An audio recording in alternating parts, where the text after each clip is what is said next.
Ipinakandado ng Bureau of Customs ang 3 bodega sa Bulacan na nag-iimbak umano ng mahigit kalahating bilyong pisong halaga ng bigas.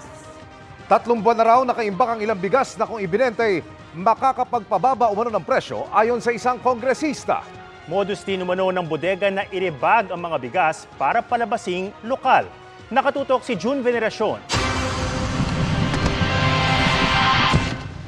Sa harap ng sumisipang presyo at kakulangan ng supply, 3 bodega ng bigas sa Bulacan ang pinasok at ininspeksyon ng Bureau of Customs kasama ang mga lider ng Kongreso.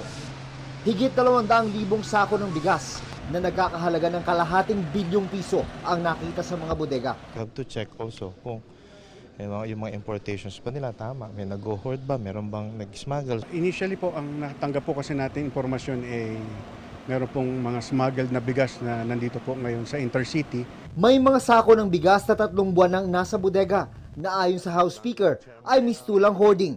Kung ibubuhos lang daw ang supply sa merkado, malaking tulong ito para hindi sumipa ang presyo. Kasi pag budo mo, pag in-hoard mo, tumataas. Greed yan eh. Di ba gusto mo kumita? Di ba maghantay ka ng konti, uy, mas malaking kita. Hindi, ibaba mo na. Lumabas din sa inspeksyon na ang mga imported na bigas ay inililipat sa mga sako ng mga local producer na posible umanong modus para ilusot sa merkado ang mga smuggled na bigas o palabasing lokal na bigas. Mas mahal daw po ng konti ang local kasi mas tinatangkilik dahil mas masarap daw po, mas may lasa at mas maganda po ang kanilang kita.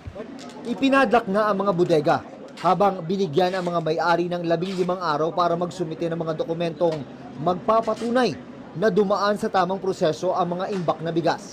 Meron pa raw 20 bodega sa Metro Manila at Central Luzon ang sunod na target ng Bureau of Customs. Dahil base sa intelligence information ng ahensya, nagtatago ang mga ito ng libu-libong sako ng smuggled na bigas. Para sa GMA Integrated News, June Veneracion, nakatutok 24 oras.